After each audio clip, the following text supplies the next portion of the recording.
Ratio proportions నేర్చుకుంటే కనుక ఇందులో ఉన్నటువంటి చాలా వరకు క్వశ్చన్లు మనము పర్సెంటేజ్లో కూడా నేర్చుకుంటాం. సేమ్ కాన్సెప్టే, పర్సెంటేజ్లో ఉన్నటువంటి క్వశ్చన్లు చాలా వరకు కూడా ప్రాఫిట్ అండ్ లాస్లో కూడా చూడొచ్చు. ఇది ఒకసారి క్వశ్చన్ చూస్తే, in a class boys and girls are in the ratio 8:5 అన్నారు. బాయ్స్ అండ్ గర్ల్స్ రేషియో ఎంత ఇచ్చారండి? 8:5. అంటే బాయ్స్ రేషియో ఎంత ఇచ్చినట్టు? 8. గర్ల్స్ రేషియో ఎంత ఇచ్చినట్టు? 5. వెరీ సింపుల్ కదా.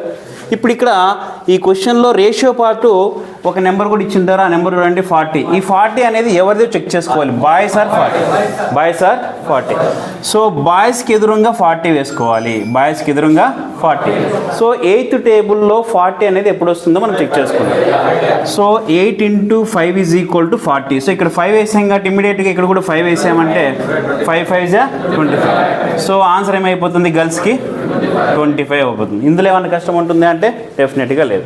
సో ఇదే కాన్సెప్ట్ మనం ఇక్కడ అప్లై చేసేసరికి ఇక్కడ ఒకసారి క్వశ్చన్ చూడండి. ఇది percentage question. In a class 60% are boys. Percentage of boys ఎంతమంది ఉన్నారు? 60%. Boys are 120. Boys total members ఎంతమంది ఉన్నారంటే 120. మీరు పర్సెంటేజ్ వచ్చేసరికి ఎప్పుడు కూడా మీరు గుర్తుపెట్టుకోవాల్సింది టోటల్ పర్సెంటేజ్ ఎప్పుడు 100%. టోటల్ పర్సెంటేజ్ ఎప్పుడు ఎంత? 100%. ఇక్కడ 60% బాయ్స్ ఉన్నారంటే ఆటోమేటిక్గా గర్ల్స్ ఎంత పర్సెంటేజ్ ఉంటారు? 40.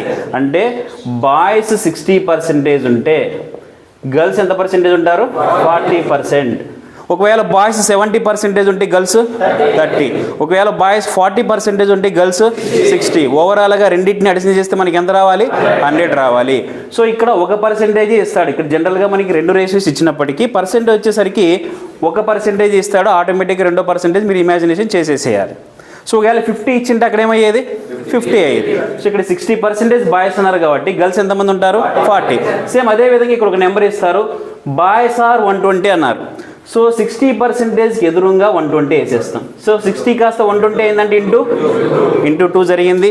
అక్కడ కూడా మనం ఏ విధంగా అయితే చేస్తామో ఇక్కడ కూడా ఇంటూ 2 వేసేసామంటే 40 × 2 ఎంత అవుతుంది? సో ఆన్సర్ ఏమైపోతుంది? 8 అయిపోతుంది. సో ఇదే కాన్సెప్టే ఒకసారి మనము ప్రాఫిట్ అండ్ లాస్లో ఒకసారి చూద్దామా? Right. Selling radio with RS 720. ఎన్ని రూపాయలతో వాడు ఒక రేడియోని అమ్మాడు అంటే 720 రూపీస్తో అమ్మాడు. ఎన్ని రూపాయలతో అమ్మాడు? 720తో. A man gets 20% profit. ఒక వ్యక్తికి ఎంత పర్సెంటేజ్ ప్రాఫిట్ వచ్చిందంట? వాడికి 20. ఒకసారి చెప్పండి, 720 రూపీస్తో అమ్మడం వల్ల ప్రాఫిట్ ఎంత వచ్చింది? 20%. ఇక్కడ ఏ విధంగా అయితే టోటల్ = 100% అనుకున్నామో ఇక్కడ కాస్ట్ ప్రైజ్ని 100% అనుకుందాం. కాస్ట్ ప్రైజ్ని 100%. ప్రాఫిట్ వచ్చిందంటే ఈ 100కి ప్లస్ చేసుకుంటాం. ప్రాఫిట్ వస్తే 100కి ప్లస్ చేసుకుంటాం. ఒకవేళ లాస్ వచ్చింది అనుకోండి ఈ 100లో నుంచి మైనస్ చేసుకుంటాం. 100లో నుంచి మైనస్ చేసుకుంటాం. వాడు మనల్ని కనుక్కోమని కాస్ట్ ప్రైజ్ కదా. కాస్ట్ ప్రైజ్ ఎప్పుడు ఎంత అనుకున్నాం మనము? 100% అనుకున్నాం. So cost price 100%. Cost price 100%. ఇది ఫిక్స్డ్. ప్రాఫిట్ అండ్ లాస్ చూసేంత వరకు కూడా, ఆ చాప్టర్ అయిపోయేంత వరకు కూడా కాస్ట్ ప్రైజ్ ఎంత తీసుకుంటాం మనము? 100% తీసుకుంటాం. ఇక్కడ వాడికి ప్రాఫిట్ ఎంత వచ్చింది?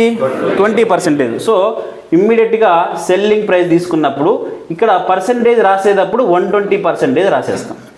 పర్సెంటేజ్ రాసేటప్పుడు 120%. సో ఇక్కడ 120% రాసాము. సెల్లింగ్ ప్రైస్ 120% ఉన్నప్పుడు వాడికి ప్రాఫిట్ ఎంతటితో అమ్మితే వాడికి 20% ప్రాఫిట్ వచ్చింది అంటే 720.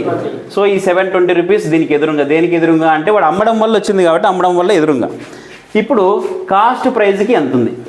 కాస్ట్ ప్రైజ్కి ఎంత ఉంది? సార్ నాకు ఇక్కడ ఎక్కాలు ఫాస్ట్గా పోయినాయి కాబట్టి టెక్ అని చెప్పేసాం సార్. ఇంటూ 2 కానీ అక్కడ ఇంటూ 5 కానీ. ఒకవేళ మనకి ఇక్కడ 12 ఎక్కంలో 72 వచ్చింది అనుకుందాం. ఒకవేళ 10 పైన లెక్కలు రాని వాళ్ళు ఎవరైనా ఉంటారు కదా, వాళ్ళకి క్రాస్ మల్టిప్లికేషన్ పద్ధతి కూడా మనం చెప్పాం, గుర్తుందా? రైట్. ఆ పద్ధతి అయినా ఉపయోగించవచ్చు. లేదంటే 12 టేబుల్ 62 ఎప్పుడు వస్తుందండి? 6 12 6 72. నెక్స్ట్ ఇక్కడ ఇంటూ 6 వేసాం కాబట్టి పైన కూడా ఇంటూ 6 వేస్తే 100 × 6 600 అనేది ఆన్సర్ అవుతుంది. 600 అనేది ఆన్సర్ అవుతుంది. సో మనకి నేను మీకు లాస్ట్ క్లాస్లో చెప్పినట్టుగా ratio proportion, percentage, profit loss ఒకటి నేర్చుకుంటే ఇంకోటి ఫ్రీ, ఇంకోటి నేర్చుకుంటే ఇంకోటి ఫ్రీ. ఒక 2-3 మోడల్స్ మాత్రమే వేరియేషన్స్ ఉంటాయి కానీ రిమైనింగ్ మోడల్స్ అన్నీ కూడా చాలా సిమిలర్గా ఉంటాయి. సో ఈ 3 చాప్టర్స్ నుంచి మనకి క్వశ్చన్లు ఎక్కువ వస్తాయి, దాంతోపాటు సాల్వ్ చేసే పద్ధతి మాత్రం ఒకటే ఉంటుంది కాబట్టి ఎక్కువ స్కోర్ మనం దీని నుంచి గెయిన్ చేసుకోవాల్సి వస్తుంది. ఒకవేళ నాకు ఈ పద్ధతి కూడా నచ్చలేదు సార్ అనేసి అనుకుంటే కనుక మీకు రెగ్యులర్గా చెప్పే పద్ధతి ఉంది కదా, చూద్దాం ఒకసారి. ఒకవేళ ఆన్సర్ వెరిఫికేషన్ పద్ధతికి పోతే సార్ దీనికి మాత్రమే ఆన్సర్ వెరిఫికేషన్ ఉంటుందా, ప్రతి దానికి ఉంటుందంటే ఆల్మోస్ట్ 80% ఆఫ్ ది క్వశ్చన్స్కి వీటిలో ఆన్సర్ వెరిఫికేషన్ పద్ధతి ఉంటుంది. మీకు ratio and proportion chapter complete అయింది. ఈ చాప్టర్లో వాడు డైరెక్ట్గా క్వశ్చన్ అడిగితే ఆన్సర్ వెరిఫికేషన్ ఎలా చేయాలో చెప్పాను. ఒకవేళ టోటల్ స్టూడెంట్స్ అడిగినా కూడా ఆన్సర్ వెరిఫికేషన్ ఎలా చేయాలో అని చెప్పాను. బాయ్స్ మోర్ దాన్ గర్ల్స్ అని, గర్ల్స్ మోర్ దాన్ బాయ్స్ అని అడిగినప్పుడు కూడా ఆన్సర్ వెరిఫికేషన్ ఎలాగో చేయాలో చెప్పాం. సో ఇదే కాదు, ఆ క్వశ్చన్స్లో కూడా ఆన్సర్ వెరిఫికేషన్ అనేది చాలా వరకు మనకి తగ్గిస్తుంది. ఇక సింపుల్ ఇంట్రెస్ట్, కాంపౌండ్ ఇంట్రెస్ట్ ఉన్నటువంటి టాపిక్స్ చూసేటప్పుడు పెద్ద సమ్స్ వచ్చినప్పుడు మీకు ఆల్రెడీ డిజిటల్ సమ్ గురించి చెప్పాం కదా, ఆ డిజిటల్ సమ్తో పాటు మీరు ఆ సింపుల్ ఇంట్రెస్ట్, కాంపౌండ్ ఇంట్రెస్ట్ని సాల్వ్ చేస్తే ఇంకా కొంచెం మనకి టైం అనేది సేవ్ అవుతూ వస్తుంది. సో ఇప్పుడు ఆన్సర్ వెరిఫికేషన్ ఒకసారి చూస్తే, సో రేషియో ఎంత ఇచ్చారంటే 8:5 కదా. ఇక్కడ బాయ్స్ నెంబర్ ఎంత ఇచ్చారంటే 40. అంటే బాయ్స్ అంటే ఇదే కదా, గర్ల్స్ ఇది, బాయ్స్ ఇది, గర్ల్స్ ఇది. అంటే మన పెన్ను కూడా లేకుండా చేయొచ్చు, వితౌట్ పెన్ను కూడా మనం చేయొచ్చు. సో బాయ్స్ నెంబర్ 40 అయిందంటే 8 కాస్ట్ ఎంత అయినట్టు 5 అయినట్టు. అలా కాకుండా 5 ఇక్కడ కూడా ఇంటూ 5 చేస్తే ఎంత అవుతుంది 25 డైరెక్ట్గా చేయొచ్చు. లేదు అంటే కనుక ఇక్కడ మనం 5ని కదా కనిపెట్టాల్సింది. సో 5తో డివిజిబుల్ అయ్యే నెంబర్స్ ఏవైనా ఉన్నాయో లేదా చెక్ చేసుకోండి, చాలా అంతే. 5 టేబుల్ 23 పోతుందా, లేదు 25 పోతుంది. ఒకవేళ ఇంకొక ఆన్సర్ ఏమైనా ఉందేమో చూద్దాం. ఇది పోతుందా 32 అనేది పోదు, 42 అనేది పోదు. కాబట్టి ఒకటే ఆన్సర్ మిగిలిపోయింది, అదేమవుతుందంటే 25. సో మీరు ఇప్పుడు నుంచి మీ ఎగ్జామ్ పెట్టేటప్పుడు ఒకసారి ఆన్సర్ వెరిఫికేషన్ కూడా ట్రై చేయండి. అలాగే ఇక్కడ కూడా చూస్తే 60% ఆర్ బాయ్స్ ఉన్నారు, 60% ఆర్ బాయ్స్ ఉన్నారు.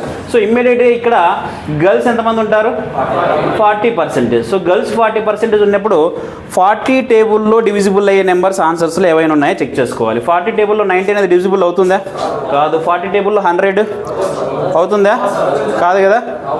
సరే చెక్ చూద్దాం ఒకసారి. అవదా, కాదు కదా, పాయింట్స్లో వస్తాయి కదా. రైట్, 40 టేబుల్లో 80 డివిజిబుల్ అవుతుందా, అవుతుంది. 130 డివిజిబుల్ అవుతుందా, కాదు. సో సింపుల్గా చెప్పాలంటే 40 అంటే నథింగ్ బట్ 4తో చెక్ చేస్తే చాలండి. 4 టేబుల్లో 9 రాదు, 10 రాదు, 8 మాత్రమే వస్తుంది, 13 రాదు. కాబట్టి ఆన్సర్ ఏమైపోతుంది మనకి 8 అనేది అవుతుంది. సో ఇక్కడ కూడా మనం చెక్ చేస్తే selling radio with RS 720, A man gets 20% profit, find cost price అన్నాం. సో మనకి పాయింట్స్ అయితే గుర్తు రావాలండి, పాయింట్స్ అయితే గుర్తు రావాలి.